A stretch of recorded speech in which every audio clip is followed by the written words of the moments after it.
Well, I've been doing a series of live streams from a place in Las Vegas called The Space that is run by a friend of mine, Mark Chinook, who is a Broadway style actor in Vegas.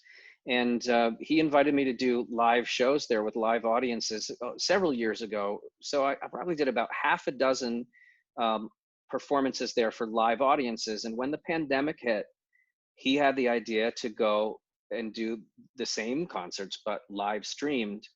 We've been doing them now since July and succeeding very well with them. So I haven't had to lose any momentum on the concert side, and I just feel so privileged that I'm able to connect with my audiences from a real theater in Las Vegas, which for me, I'm a LA guy.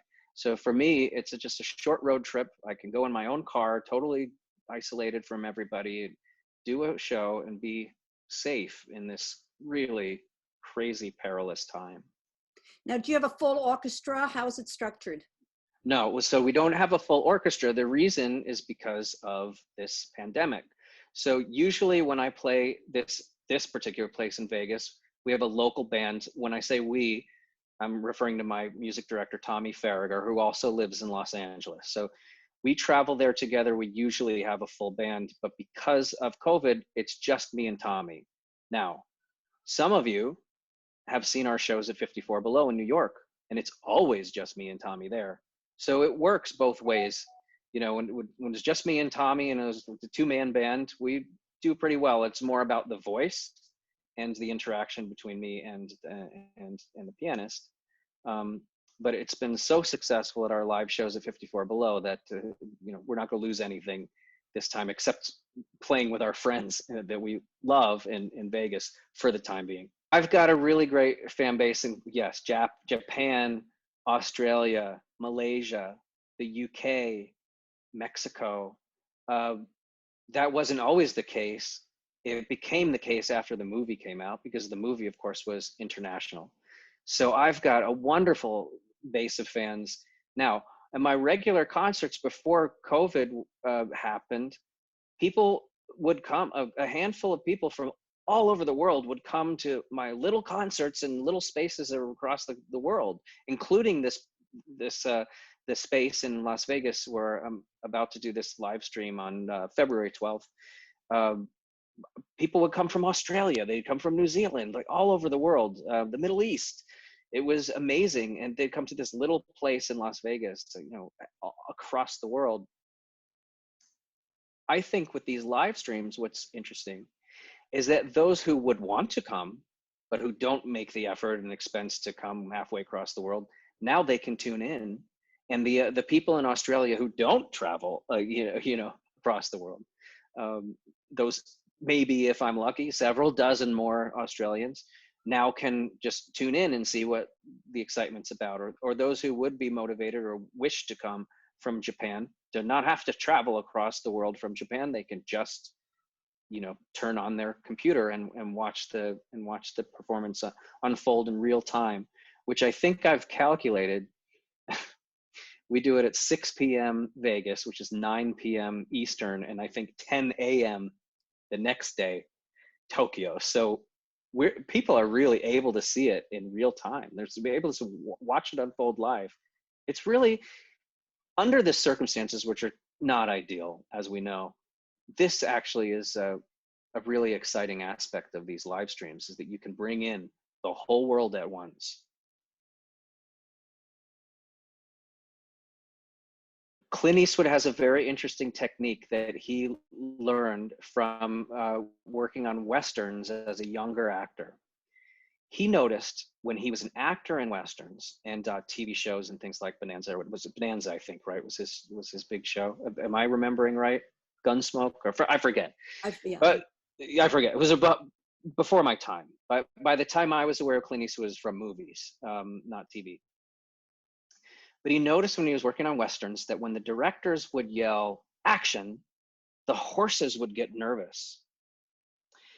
And Clint Eastwood intuited. Clint Eastwood is a very sensitive person, which you might not think from his roles, because he plays curmudgeonly, sort of badasses like Dirty Harry or whatever. He plays those parts so well that you might not know that his real personality is kind of closer to Bridges of Madison County. He's a real sensitive guy. Where was I? Okay, so horses would rear up or get nervous when a director would yell action. So when Clint Eastwood started working with actors, he intuited correctly that if you yell action, actors might also get nervous. So when Clint is about to start rolling on a scene, you got to be really aware, because you might not even hear him, because he very quietly says, go ahead.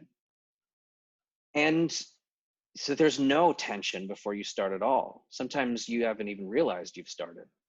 The cameras are rolling and then you just get into it. So Clint's technique with actors is to be very gentle with them. He is an actor himself, so he understands what makes actors nervous. He also understands where actors can get a little diva-like, and he can squelch that immediately, so he's tough when he needs to be. He also is deeply humble and will take a good idea from wherever it comes. You may know that I also have another personality, which is a visual artist, and one of my idols from that world, Andy Warhol, said a good idea can come from anywhere. He always listens to ideas. He always listens to ideas. Clint Eastwood says a good idea is a good idea even if it comes from the janitor. There's no ego about those ideas. So that now he shoots really fast. He moves really fast. Graham King, who was one of the producers of the Jersey Boys movie, told me privately that Clint Eastwood was the only director he ever met who talks slow and shoots fast. Most directors talk fast and shoot slow. Clint Eastwood will always come in under budget. He's very efficient. It's because he started in television. He saw a lot of wasting time. And when he was director, he didn't want to do that. So it's sometimes hard to get a discussion in with him in time before the scene starts shooting. But when you can, he's very open and he listens. And, we had a really great talk. They were taking an extra long time to set up lights on one of the first days that we were shooting. So there was some time, and it was one of the first days. So I was a little nervous. I didn't know if he would be open to some of my ideas, but we spent about 20 minutes, which on a Clint Eastwood set is a nice long time, just talking about the ending of the movie. Because that was, as it was in the script to begin with, it was different than what ended up happening. And, I talked to him about my opinions about why in the live show, the Broadway show, the audience almost wanted the show to start over again, all the way from, because the whole cast, regardless of whether they were fighting as characters on stage or whatever, comes together in this big finale at Des McAnuff's stage, where everyone comes on stage together and ends the show, this big number. And Clint had seen the live show, but he hadn't thought of it that way, that maybe one of the reasons that the audience loves the show wanting to start over again is because all of these disparate characters come together in harmony at the end, this big, Bollywood ending.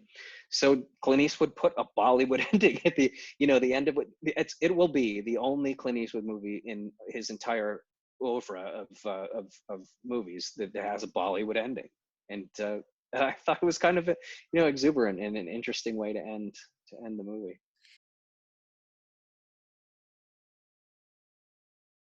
In my opinion, the ballads and great songs with good lyrics and a story that kind of act like a one-act play. They have a beginning, middle, and an end. Kind of started to taper off around 1970. But as someone who started in theater, where your songs have a dramatic context and all of that stuff, I tend to gravitate toward the popular music of the 50s and 60s, because they still have a story, a beginning, a middle, and an end. They go somewhere. They express something through the lyrics. And there are some really great sounds there and some really fantastic singing. Now, you have to remember that before a certain time, there was no such thing as manipulating a voice in post-production. The singers who were big in the 40s, 50s, and you couldn't succeed unless you could sing very well. So what I like about that period is that you can be a really high quality singer over lyrics that also have a high quality value too.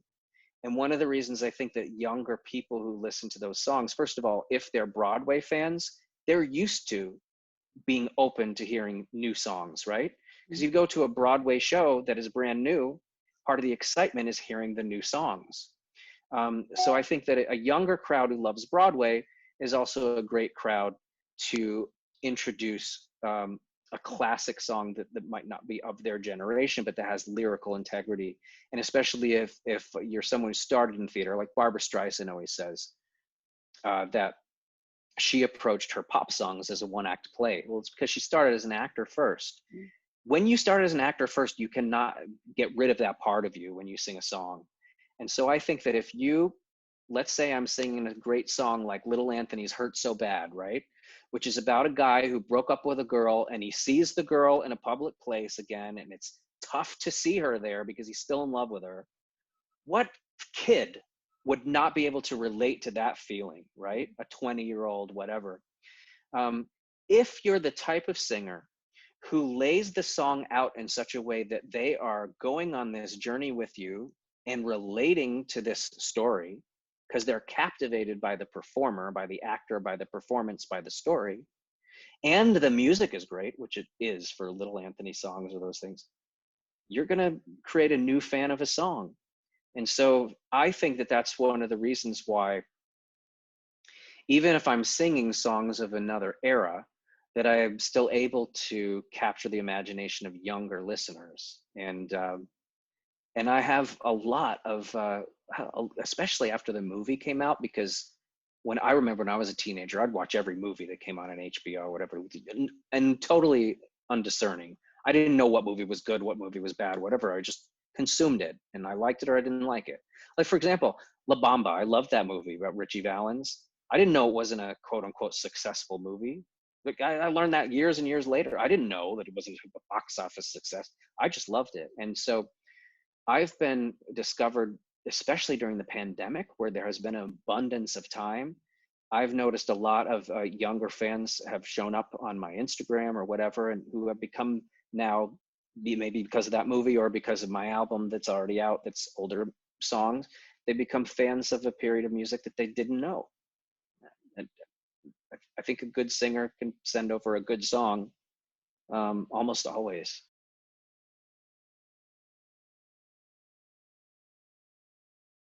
I have an expression of artwork that to me is I was an art history student in college and was a museum hound even during Jersey Boys on like 2 show days.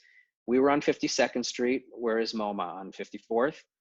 Between shows on 2 show days or whatever, I would go to MoMA. And I've always been into museums, always been into art. And at the last slowdown that we experienced in our business, which was 2008, the writer's strike, I had just moved to LA because I did the Les Mis at the Hollywood Bowl. And that was in summer, and I stayed in LA. And then the writer's strike hit, and there was like nothing going. So I had an idea from all of the museums that I'd been to, whatever, for my own expression of art. It took a few years. I built up a body of work and debuted my artwork in 2010 in Hollywood in a benefit for AIDS Project Los Angeles. Everyone was happy. And my artwork is a form of sculpture. There was a movement in the 60s called assemblage, where you take different things and put them together and create a sculpture of pre-existing things. There's also another art movement in the 60s called arte povera, which is creating art out of poor materials. So arte povera means poor art. So a famous piece, for example, that they show at MoMA sometimes is a bridge that goes across the room made all out of steel wool. So it's using low materials to create an art piece. And then, of course, a big fan of Andy Warhol and pop. So my project was to take groceries, like grocery boxes, like a Ritz crackers box, and pave it with rhinestones and put it under museum glass and exalt it as like this special art object. So it's a little bit tongue-in-cheek, which is very Warholian. Also borrows from the arte povera and assemblage, because I'm putting things together that exist and making something new or exalting it. and it's really fun to look at and fun to make. And I've been doing it for a decade now. And during COVID, I've had an abundance of time in the art studio. So I actually had a really prolific year, probably, but it'll be a prolific 2 years of a lot of new stuff. Big Warhol fan. I started doing, as you know, as some of you follow art know, the groupies that Andy Warhol had around him were called superstars. Andy Warhol coined the term superstar. In his case, it was kind of sarcastic because these were kind of people that came up from the streets and they weren't necessarily talented at a lot of stuff, but he called them superstars sarcastically. Well, Campbell's soup was one of Andy Warhol's big thing. And when I was working on Obama's arts committee, because Obama appointed me to be on his committee for the arts and humanities. And when I was working on that, I came up with this idea of superstar portraits. And Obama has one. It will probably end up in his library. I don't know if they'll put it on display, but any gift made to a president has to go into the National Archives. So it took me until now, until COVID, to make my own self-portrait. And I wouldn't presume to call myself a superstar. So mine is just John Lloyd Young soup. It's an act, you know, it's a soup can. And Barack Obama has one. Let's see who else. I made one for Marvin Hamlish. His widow has it, lives on his piano. Debbie Gibson has one. They're all superstars. So in that case, you know, it's a soup, and then I write in handwriting superstar. So Barack Obama has one. Who else has one? Michael David, the famous producer of Jersey Boys, has one. It was really fun to do his beard with all the rhinestones. Like, that was tricky. And this is one I also did in 2020, Jersey Boy soup. And of course, you know, that's my little silhouette from the poster there. So I noticed too, when I looked at the jersey, now artists are always like seeing things, and I have examined that Jersey Boys poster for years and years, the original one, right? If you look at that poster, you'll notice that half the poster is white and the top is like shades of red. So when I looked at Jersey Boys, I kept seeing a Campbell's soup can.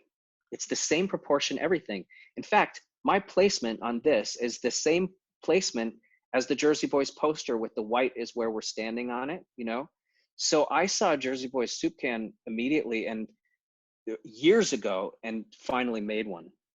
And then this is the newest thing I did now. During Obama, I was making these superstar portraits, Campbell's soup cans. During Trump, in collaboration with a friend I have, I was doing Starbucks cups portraits of people that I called the Trump Strong Brew. So Biden has one that says Biden Joe, you know, Joe like coffee. Who else has one? But there's a whole series of people who have them. Nancy Pelosi's Nancy's House Brew, you know, but all over the map. I mean, Karen Pence has, because I know her. Karen Pence has one. Karen's Cappuccino, things like that. So all over the spectrum, mostly political things because of my engagement with Washington. But again, then this year I finally did my own, and I have this thing in concerts and everything. You know, I wear aviators. I wear them a lot, which sort of weirdly overlaps now with Joe Biden. So this is not a Biden reference, it's just an accident, but this is my my self-portrait, you know, in John Lloyd Young. I call this one See You Brew, because I see you, you know, with these sunglasses. It's, you know, kind of like the eyes of TJ Eckelberg and Gatsby, you know, sort of the all-knowing glasses. And then I sign everything with a thumbprint. That is, so I started, when I debuted my artwork in 2010, I did that episode of Glee, right at the beginning of Glee, where I played this character that cut his thumbs off. And so this was my reclamation of my dignity from being, you know, mutilated by Ryan Murphy, as I reclaimed it by now my signature on everything is a bloody thumbprint. And it's become popular. I can sell an art piece that probably would just be the thumbprint. There's some people who like my art. They love that. They love the fact that they get my thumbprint on the art piece.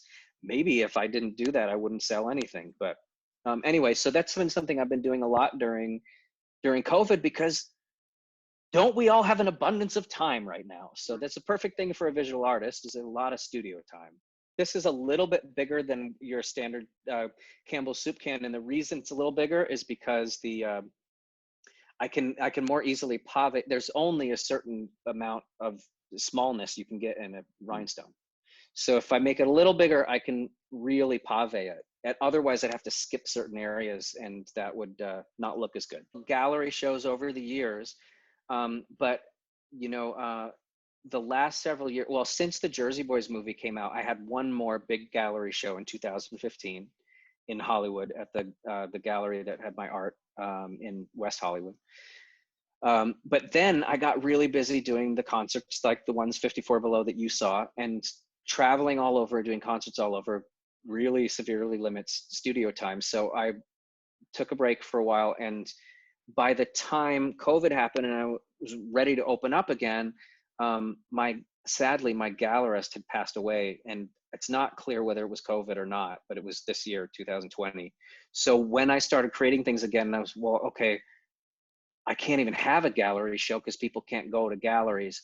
So what I started doing with the new series was just throw them up on my website and sell them through my website. So I have now a virtual gallery in the time being until real galleries open up again. And then I'll be really excited to do a new show because I'll have a lot of new stuff to show. But right now my gallery is my website.